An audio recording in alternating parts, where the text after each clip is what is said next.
You know we're lovers of all things physical media here at Sins HQ. Movies, comics, books, you name it. I have a massive collection that I can't stop growing. And that's why I'm thrilled to talk to you about today's sponsor, Whatnot. If you're not familiar, Whatnot is the #1 live stream shopping app where you can score items in real time. It's like a live auction meets live stream hangout where collectors and enthusiasts can all get together to buy some amazing stuff. Just the other day, I was looking for some cool vintage comics to add to my collection. So I click on a comic dealer live stream and watched him show off a bunch of cool books. I bid on the ones I wanted and won some unique comics. But you don't have to bid. You can also just hang and chat with the seller. They can see your chat in real time, so if you're looking for something specific, they might actually have it. And it's not just media to buy. They have over 100 categories of items, so Whatnot has something for everyone. So if this sounds cool to you, use my link in the description or scan the QR code to get $15 off your first purchase. You'll get automatically entered to win $500 in Whatnot credit. Think of all the VHS tapes you could buy. Now back to the Sins.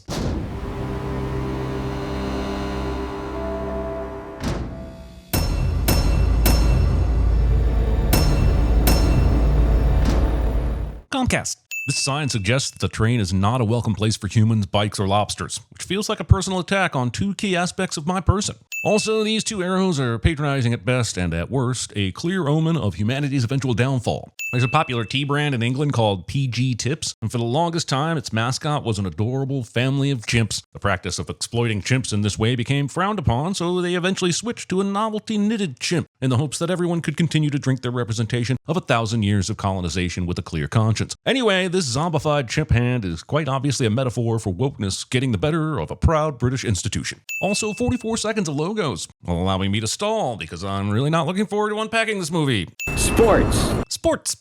Theater with real consequences. Implying that theater has never had consequences is a hot take I'm sure many thespians would take issue with. Oh, and Lincoln. Also narration. This shrine couldn't decide if it's remembering the dead, honoring the living, worshiping false idols, worshiping actual idols, showing off collectibles, celebrating family achievements, remembering family vacations, or a practical example of why some candles deserve to be lit while others do not. It's more than just a game. It is not. I hate to nitpick, but based on the number of completed versus attempted passes we see on screen, the percentage should be 73.3. Okay, I lied. I don't hate it at all. Discount Carrie Elways. Isaiah White is down. Sports. He's gone from potential hero to a guy that looks like he may have to be carted off the field. Those two things are not mutually exclusive. Who are you? Roll credits. And here we are, 14 years later. All this line of exposition does is tell me that Cam is 14 years older than the last time we saw him, when I also didn't know how old he was. All this overlapping sports news exposition about how many championships he has won to get us as quickly past the football as possible is an odd choice for a football movie. Will Isaiah White come back for one more year? Or will he retire? Negating a third option, which is being abducted by a psychopathic rabbit and a stuttering duck. Don't you laugh, it's already happened to one of our best talents. And LeBron James. Who do you think will replace him? I know it's sacrilege to say it, but if you're looking for the next Isaiah White, it's Cameron Cade. What if I'm looking for the story to do more than play out on SportsCenter? Also, Cameron has an incredible record so far and is basically everyone's favorite to be the next big thing in football. Seems like a logical-ass, non-sacrilegious statement to me. Throwing, lifting, pushing-upping, sports movie montage excitement? Does he have what it takes to carry the weight of greatness? I'm sure this dialogue and slow downwards pan means something, but Jesus Christ, figuring it out is just a cross I cannot bear. Family's everything to me. Reminding me that back in the 90s, Sprite was everything to Grant Hill. Cam running down the tunnel with the fire and the smoke, with the crowd chanting his name. Why wasn't I running out of a tunnel, Yvette? This brotherly jealousy aside will go absolutely nowhere and is a waste of the oxygen used to expel it. You could be the next GOAT. Listen, technically, there can only be one GOAT. It's not greatest of all time up until this point. It's greatest of all time, which means backwards and forwards. All of it. All the time. Always. Meaning we can only truly assign true goatitude when there's no one left to appreciate it. And holy shit, I might have just said something accidentally profound. Christopher Nolan has forever ruined spinning things. You just can't leave things spinning in movies anymore. Thanks, Christopher. Movie literally hits itself over the head with its metaphoring. It could take anywhere from weeks to years for a brain to recover from a trauma like this. Or, if the script wills it, immediately and without having any negative impact on him at all. Cameron's favorite team is the Saviors, and there just so happens to be a novelty Saviors clock right next to an anatomy skeleton with an exposed brain. What does it mean? Hear me out. We see here that Cameron has 9 staples in his skull, while a standard NFL American football has 8 cross stitches. Clearly, this can only mean one thing, and this is where it gets wild. An American football is 71 centimeters long, 55 centimeters wide, and weighs 425 grams unladen. You add those together and you get 551, a number which is not divisible by 3. Now, if you add Cameron's extra staple, you're suddenly at 552, which is precisely divisible by 3. Coincidence? The transitive property of Kit Ramseying things wouldn't think so.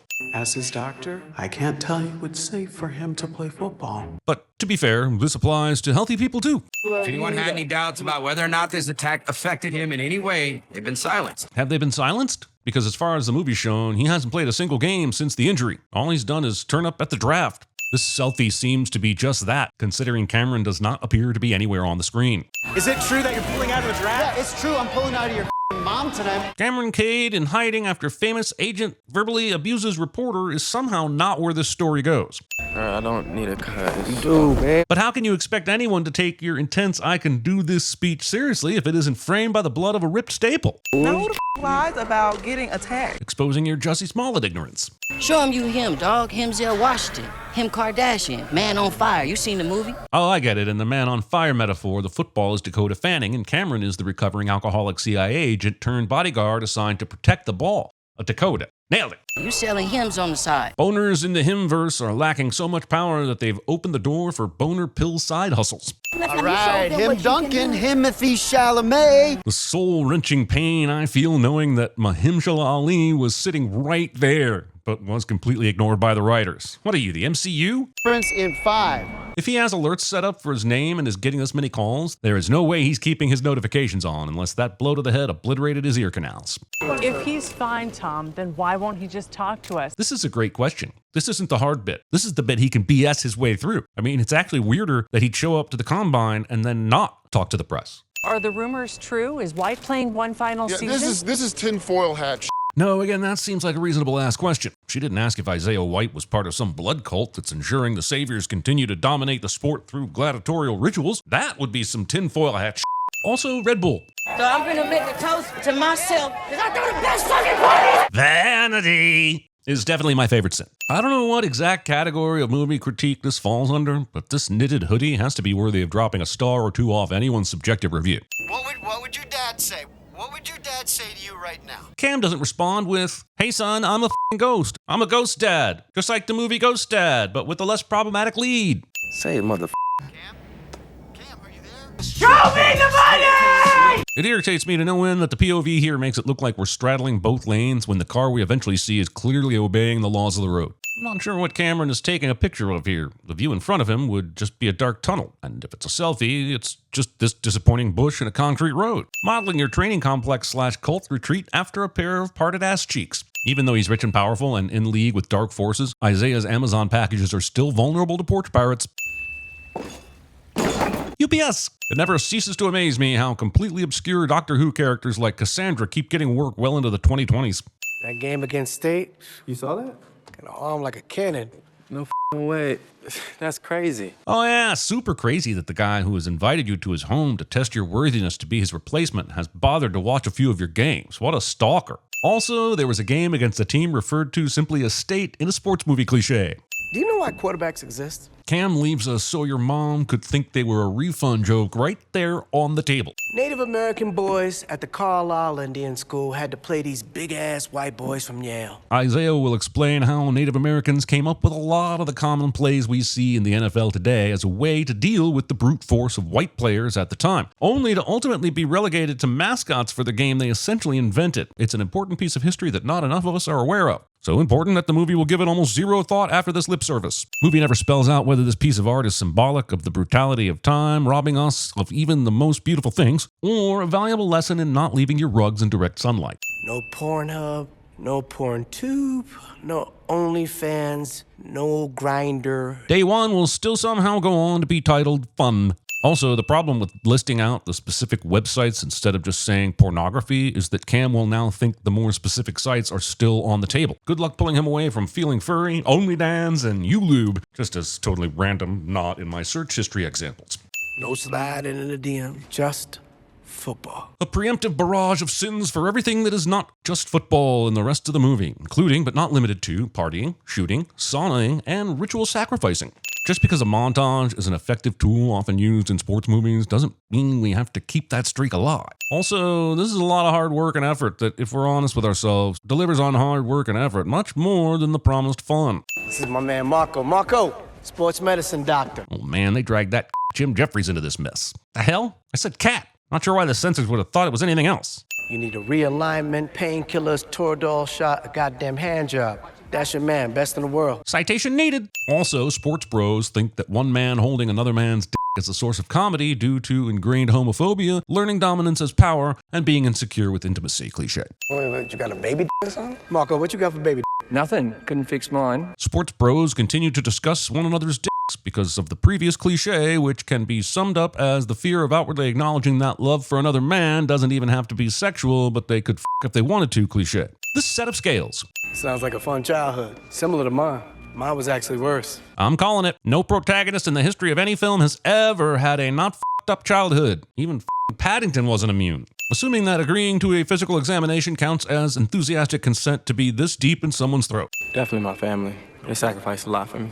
All right. I want you to remember that when you can't push no further. I like this talk better when Sandra Bullock gave it in The Blind Side, except for the white savior stuff. For the record, none of this video is me trying to save this movie. I'm still getting canceled, aren't I? Also, put some clothes on. Thought you were only going to go down to your underwear. It's been very awkward for me. It's funny because he didn't have to have his dick and balls out, but he did have his dick and balls out. Now laugh at his vulnerability. A vulnerable man must be mocked. Hey, anybody got eyes on my drawers? Haven't seen them. Was too busy looking at your mouth for proof that those words actually came out of your body. Pop this jade egg in your p*** to maximize your PSA, do not listen to Discount Lady Gaga, especially as there does not appear to be an easy way to, fish it out afterwards. it's like, it's been a difficult time with the R word. The Austin comedy scene. Transitions of power are never peaceful. Movie from 2025 trying to foreshadow 2028. We make them for men now. Put it in your butthole, Cam. Assuming diameter and inclination. Also, the woman's version is egg-shaped, and this one looks like it could build a fortress of solitude. So we're just doing soft equals feminine, hard equals masculine, and calling it a day, I guess. All this foreign-ass fruit. Lychee. It's very common. Just because lychee is common in your hemisphere doesn't mean everyone has the same experience, Jim. I'm guessing Australians aren't exactly tripping over cranberries. What the is that? That is a piece of medical equipment that was wheeled in, injected into Isaiah, and appears to have been removing his blood for quite some time. Why have you only just spotted it? Also, why is the script making it seem like the concept of blood transfusions is entirely over Cam's head? In ancient Rome, Men. gladiators swore an oath to their trainers to endure being burnt, beaten, killed with a sword. Since Marco is a trainer in this context, the gladiator parallel gets muddied because the type of trainer he's referring to is the Lanista, who was more like a manager or coach, who also owned the player, and not the sports medicine professional who magicked their injuries away. Whoa, helps with the pain. Counting whoa as enthusiastic consent. Also, this jelly skeleton is having a brain bleed in the exact place that Cameron has a brain injury at the exact time he receives an injection from the sketchy doctor. Cinema is happening before my eyes. Also, the amount of just go with it that Cameron demonstrates in the first 30 minutes of this movie makes me wonder how he survived the peer pressure dumbassery that is high school. Could you please turn the lights back on? Cock-a-doodle-doo! Doodle-dooing your cock scares. Cam is now just lying in a random part of the desert, even though when he stopped to puke a second ago, he was clearly running on a road. Why is he over in this part of the desert now? And is the movie better off, or even different for it? Once again, a mascot or fan cracks Cade in the head. This time, it was clearly a delusion, but now I don't know if that first hit was actually an attack or also an illusion. I mean, there's no way we're the ones being bludgeoned to death with repeated metaphor, right? Would you rather run 1 for 10 or 4 for 40? 1 for 10. It's all about the burst. While it's extremely rare and highly unlikely, doing both isn't outside the realm of possibility, and a worthy goal for aspiring goats. So why not ask the devil for both? Same metaphorical needle, same. Movie aggressively puts its balls on this guy's face. Also, if there was ever a metaphor to represent watching this movie, this is it. This clearly isn't the first time that Malik has had to do this, so his lack of facial guard preparedness is completely on him. So please, get your shit together! Marlon Wayans is doing his best Full Metal Jacket, that's not a war face, show me your war face shit here, and overall, he's a highlight. I just wish this turn from him wasn't a blunt force trauma, heavy-handed metaphor slog through mandom. Let me see. Oh, Saying "let me see" and then "oh is probably not the diagnosis, medical attention, or moral support he requires, Cameron. Good job out there. Thank you for the opportunity, Mr. White. There are plenty of ways you could demonstrate the cult-like devotion a sports star can inspire. This movie just decided to choose the most bloody and gross one. Zaya got hit so hard once in a helmet-to-helmet hit that it caused a fracturing of the skull just behind his face, causing internal bleeding to exit out his tear duct. Trying to come up with a more interesting origin story for Casino Royale's Le Chiffres, succeeding, and then burying it in this movie. For me, it's football, family, God. Blasphemous philosophies that think you can't hold three things in equal measure clearly haven't been to a KFC, Taco Bell, Pizza Hut. If only there was a way to subtly indicate that the pressure in the situation is rising. We back at it like a crack addict! Malik doesn't realize that crack addicts are notoriously bad at football.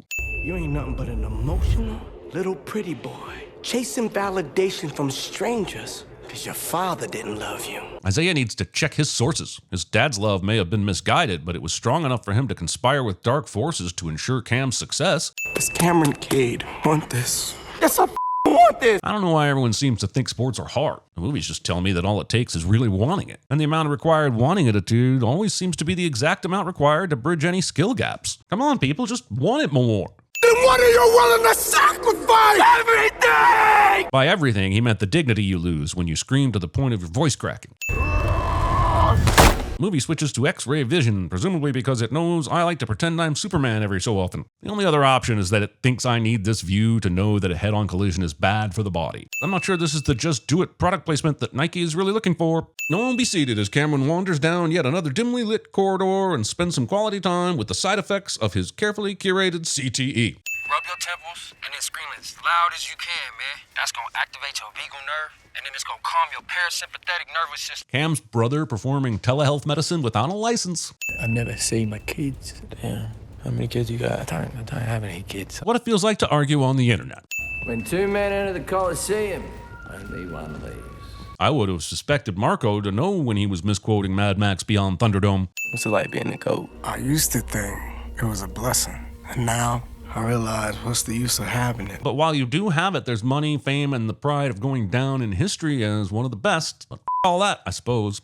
No, Mr. Camaraderie. The camaraderie that he will miss. You're starving to death in the prison. Somebody asks you, food or freedom? Do you really have a choice? There are missing parameters in this hypothetical question. Like, how close is this prison to the nearest KFC, Taco Bell, Pizza Hut? If only there were a way to subtly indicate that the temperature of the situation is getting hotter. This is Marjorie, the main creepy fan from earlier, but the movie will never address how she managed to get in here or how long she had been hiding in this exact spot waiting for him to use the sauna at some point. Also, taking a nap in a 200-degree sauna is almost as stupid as using your skull as a blunt force instrument. We just saw that this sauna was hitting 200 Fahrenheit, meaning this rock could be twice or double that temperature. Regardless, it certainly isn't casually hold without intense burns degree hot. Where the fuck were these heinous fuckers hiding? Screaming to alert your murder victim instead of just murdering your victim. Cameron goes from self-defense to definitely trying to murder someone more quickly than I would expect from my protagonists. Kids. She wanted to win. That's what it takes. That's how you win. That is an interesting interpretation of events, not supported by the facts. He died for us, so I played for him. I'm confused. This is clearly a Jesus metaphor, but earlier Isaiah said his personal ranking is football family God. So isn't he playing for the sake of football? And then family? And then, if there's any room, God? I wish this movie would decide if it's satirizing the cultish religion of professional sports or the toxic expectations of what it takes to be a man. I refuse to accept it can be both. I know it got a little crazy, but like in our world, this is a regular Tuesday. Using some dated-ass M. Bison logic to justify your fan slaughter. Do you want to come with me and the girls by the pool? Have a drink? Say our goodbyes? But they don't go to a pool. They just end up in that room with the weird bathtub where most of the movie takes place. Because everybody in my church group is taking bets on where you're going to get your half did. He's at a camp for the saviors, so isn't that a safe bet? If this isn't common knowledge, that means Cameron's mom is doing some insider trading with her church friends. And if that ain't a sin. Also, yes, I'm fully aware that I am dissecting a voicemail while there are scantily clad ladies dancing around. What can I say? When a scene actually contains a lap dance, I don't really know what to do with myself. You get nauseous on the mere fact of you cheating on your little college girl. Movie shows a gross misunderstanding of all the college girlfriend sins that have occurred over the years. They be sucking on my it's like spitting in the face of gun safety and good dental hygiene. Seem off today. Yeah, I'm just Thinking about the lady I almost killed last night. Finally, some actual consequences. It's actually refreshing to see Cade struggling with the ramifications of... Weird. For f***'s sake, Cam. This wardrobe choice has confirmed that I have no idea what temperature it is in the desert. What lady? You know, the lady. I don't know what lady you talking about. Movie pulls like this so much you have no clue what is real and what isn't. This could all be Cameron in a coma after that initial attack, and I'd be like, yeah, checks out. Sorry, wait, that was supposed to be, I don't give a f***. I've completely checked out. Oh yeah, that lady. Oh, and when it suddenly decides that the crazy thing did happen, somehow, that makes it all even weirder. Isaiah has no cigar in his mouth here, but in the next shot, he's removing a cigar from his mouth. Been a while since my last read-through, but I don't remember anything about Jesus turning oxygen into tobacco. Now you lose, I'm gonna take your youth. This youth-stealing bet manages to be both a red herring and a cliche. So is he unaware there's clearly a person in the mascot suit? Or is he just cool with murder now? I get that the movie is playing with hallucinations, but while I don't need to know what's real, I do need to know what he thinks is real. If only there were a way to subtly indicate that Cam has turned his back on God. Etiquette-wise, bleeding inside someone else's giant milk egg is frowned upon. Does Cade have that grit? The movie can actually use this sensory deprivation tank to do something interesting, like showing Cameron processing some trauma through hallucinating clowns or some shit. Instead, we just get the same old flashes of his skull fracture and announcers debating if he's good enough. Every time the movie tries to do something interesting, it runs out of steam and just settles for the mediocre. And if that's the best way to appeal to hardcore American football fans, they should be taking all the offense right now. Hard to invest in an unknown. Well then, what exactly is the point of college football? Can't hold him up as the next GOAT while also saying he's a complete unknown. I mean, sure you can, you do whatever the f*** you want, but you make your movie sound like it's full of bullshit sound bites instead of having anything important to say. This guy nailed sitting down in this chair so hard that the editors decided to include it twice. The old tribes made men by dragging boys into the wild. Beat them, cut them, feed them roots and smoke and blood until visions came. We get it. You're a movie about the societal pressures and expectations of what becoming a man looks like, but you kind of lose some of the magic when you spell it out in every scene, and you have so precious little magic to waste, movie. Only now, the boys aren't dragged. They're drafted. And the gods sit in skyboxes. Someone is super proud of that line. Maybe they should be, but maybe, just maybe, we could try letting the metaphors and imagery stand on their own so we at least have something to talk about after the movie is done. I remember the last conversation we had together. Don't worry, you most likely won't by the end of your first season. Let him down. Skip! Actually, undo that, Skip. Why are we doing this here? I thought this was some kind of promo shoot. Why does it sound like he's finally doing something healthy, like going to therapy? Let him down. And Skip. Apparently, the clear sign you're a messiah is that people just stop sitting opposite you at the table. Also, this clumsy and misguided Last Supper imagery shows that the movie is out of footballs and has officially resorted to straight up launching Bibles in my face. When you get to a certain level, anonymity is paramount. That's odd. Never heard of Warner Brothers referred to as anonymity before. Just so you know, the bald guy is the owner. Expecting us to believe that Cameron wouldn't recognize the owner of the Saviors despite following them since he was a kid. I mean, the guy has literally been interviewed in this movie, and we'll find out that Cameron even took a picture with him. After taking a sip of wine, he said, "It is finished."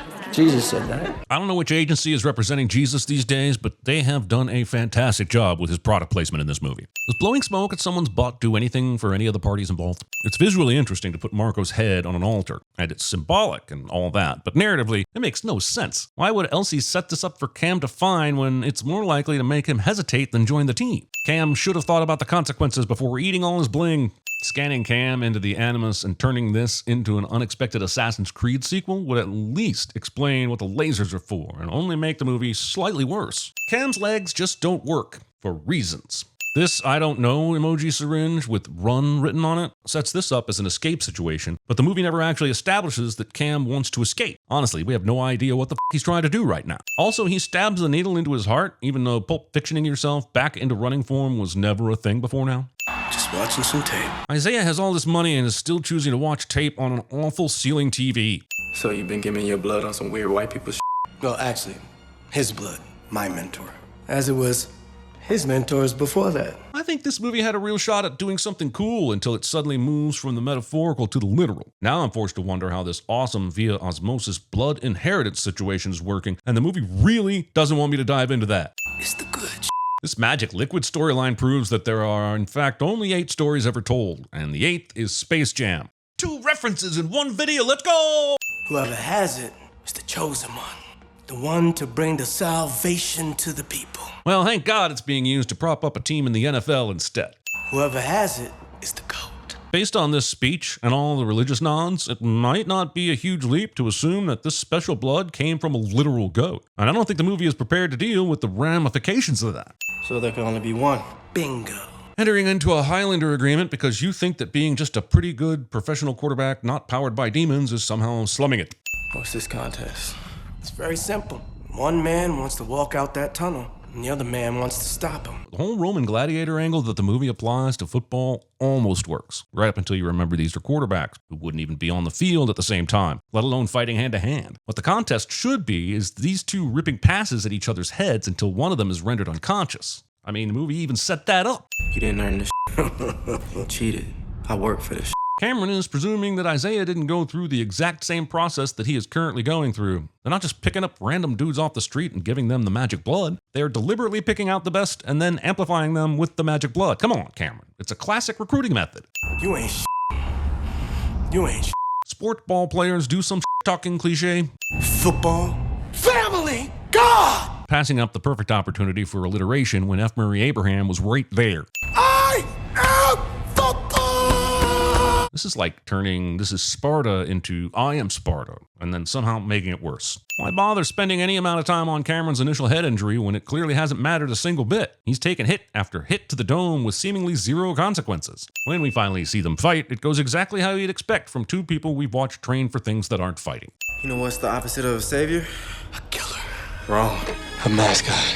I'd argue that the opposite of a savior would be someone who leads people to damnation instead of, well, salvation. Sure, that person could be a killer, they could even be a mascot. My personal definition is anyone who comes up with finish him lines that are only superficially cool because they're punctuated with a football helmet to the face, just as a totally random example. Also, callbacks and symbolism seem to have won out over the fact that the word mascot is never going to be a zinger. Oh shit, he's going to Hadouken his ass! This blood is the good shit. Maybe you can blame it on the goat blood, but it sure feels weird that Cameron is so quickly happy to do a murder on Isaiah and not think about the consequences of, well, murdering a man. The movie accidentally comes up with a much cooler visual effect for the Human Torch than the MCU did. Cam's entrance here is visually compelling, as are many scenes in this movie. I'd be damn near compelled to remove a sin if the story had been able to keep pace. This arm does not look nearly broken enough based on the chiropractics we saw earlier. Now, sign the contract to receive the gifts. This seems like a pretty boilerplate deal with the devil. Their evil business acumen is underwhelming. Your dad sacrificed everything for you. In their infinite rich persondom, these assholes managed to put an incriminating picture of Cam's dad with the Savior's owner sitting right here, like somehow they wanted him to have a holy shit. This is all a conspiracy moment, right before he kills them all with their own sword. Your dumbass eyebrows. Of all the things he could possibly take issue with, are eyebrows?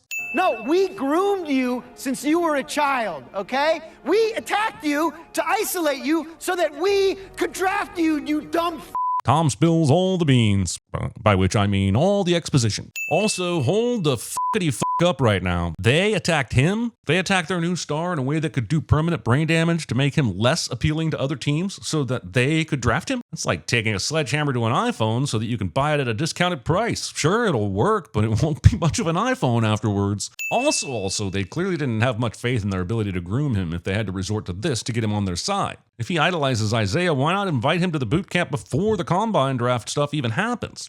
I'll kill your family. They've got money, resources, and apparently the backing of Satan, and this whole thing still hinges on Cam. What kind of football team only has one prospect? Looking this confused that the guy you've been grooming to basically be a killer has decided to kill you, and with the weapon you also provided him. Cock-a-doodle-doo, mother.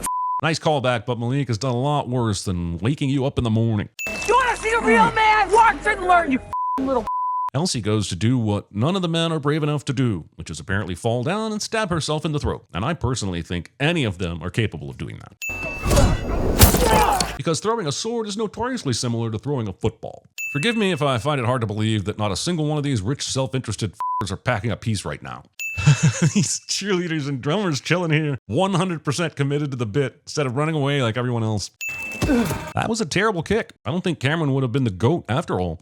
If I give you a See, it's moments like this asshole trying to get cell service that confuse the out of me. Instead of this being some culty conspiracy thing, I'm now seeing a world where he calls the police, expecting to be able to explain all of this. No guts, no glory. Sure, whatever the that means in this context. I haven't got a clue. And I'd be fine with that if I thought for a second the movie did. As Cam walks away all bloody and triumphant from yeeting the rich, and with the soothing background sounds of Tim Heidecker being skull by, I'm guessing, Malabolgia from the movie Spawn, the jets streaking across the sky seem to suggest this is all meant to be a scathing indictment of American sports culture. One that's been thrown, intercepted, fumbled, and lateraled so many times in the last 2 minutes of the movie that it triggers automatic review of the play, and somehow gets ruled a touchback.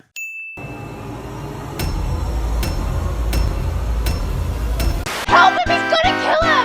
Who's killing who? I'm who? Be around him. Replace him. For him. Affected him, you look at him. You him, dog. Himzel Washington. Him Kardashian. Selling hims on the side. Him Duncan. Timothy Chalamet. Train with him to show him. Take it easy on him. We give him a good run. Give him a rubber ducky. Let's give him some help. Refer to him. I'll play for him. Press spot. And I told him, let him down. Let him down. Let him down. Let him down. Let him down. Playing for him. For him. Same one they gave him. You'll see it. Just humor him. Stop him. I am him! Because of him.